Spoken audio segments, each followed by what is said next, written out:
What's up, guys? Justin here with the CGEssentials.com, checking out the new version of Human Generator. So we talked about Human Generator in the past. It's the detailed person generation tool for Blender, and the new version just came out. So I thought that we could kind of take a detailed look at some of the new features and get an idea of what's new in this great extension. So let's go ahead and just jump into it. All right, so first off, you can download this add-on inside of the Blender Market. Note that it's currently on sale inside of the Blender Market Black Friday sale, so you can get that at a discount right now. If you don't see this during the sale, this is still an excellent tool for creating people inside of Blender.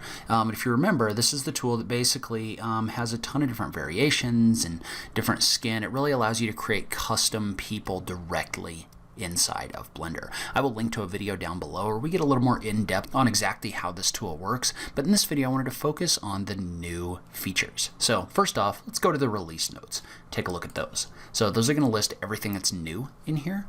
And first off, the new big update that they're talking about is batch mode. And so what batch mode does is it allows you to generate multiple different people at one time inside of Blender.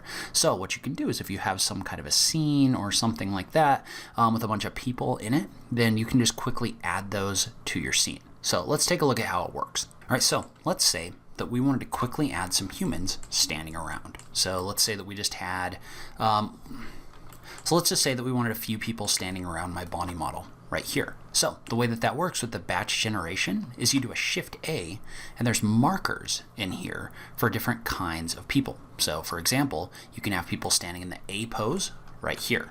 So when you activate that, what that's going to do is that's going to generate a person in that pose.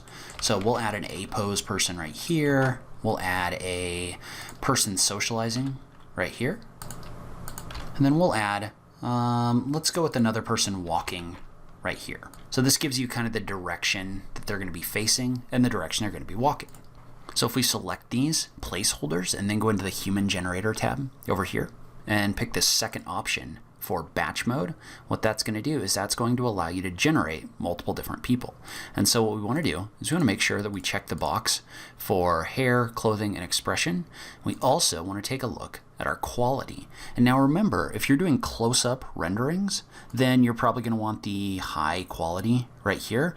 But if you're going to have people just in here as like a context or something like that, you're not going to get too close to them, you probably want the lower texture resolution right here. So you're probably going to want to pick something lower, either performance or optimized, like this. And so notice how you can adjust things like the different heights, for example, the probabilities of what's going to be created. All of those are adjustable, but for now we're just going to leave them on the defaults. And then we're just going to click on the button for generate 3 humans. What that's going to do is that's going to go through and that's going to build a human for each one of these. So it's going to go through and it's going to set up all the different settings. It's going to set up the textures, as well as adding things like the hair, the clothing, and the expressions. So this is going to take a minute, so then we can come back and take a look at what it's created. And so you can see how this quickly generated 3 people models that are in here. The problem is one of them is dressed as a pirate, which, for some scenes is fine, but for this one it might not make sense.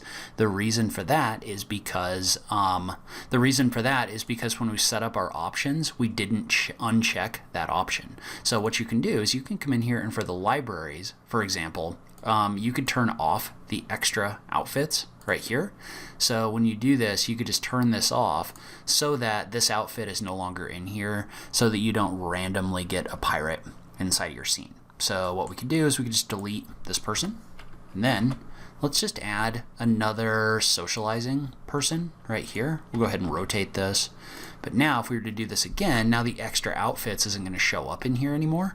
So we can just generate that one person right here. Notice how there is an option for either doing all markers or selected markers or empty markers. For this one, we just want the selected markers. So we're going to generate a human. That's going to create a new human right here with those random settings. And so you can see how we got a completely new, completely randomized human right here. So for quickly creating people in your scenes, this is an excellent tool for doing that. All right, so there's a number of new poses that were added in here as well. So now it's up to 52 different poses, everything from standing to running, lots of different poses that are in here at the moment. You can select those once you've created a person by just going into a pose. And notice how the hair usually turns off to save performance, but you can go into the pose and you can see all of these different poses that are in here. So for example, you could go to like a yoga pose like this. Notice how the rig follows along with, and so do the clothes. So in addition, you could go to a ton of these different poses. So the standing and waving, for example, notice how again the rig follows along with that. So there's been a big addition to the number of poses that are in the library. So in addition, there's a bunch of new hairstyles that are included in here as well. So it's a pretty decent library of different hairstyles. So if we did want to make that adjustment, for example, we could just click on our person and go back to our creation phase. So we could revert this person back to the creation phase right here. And notice how that person got moved over here, but you can adjust the hair that's in here. So you can select the different hairstyles like this, and you have a pretty decent selection of hair to pick from. So you can use this in order to quickly generate these people and then bring them out of the creation phase. So you could generate this right here and then bring her out of the creation phase, and she's going to bring that hairstyle along with her. And so the quality of these hairstyles, especially in cycles, is really good, though this works both in Eevee and cycles.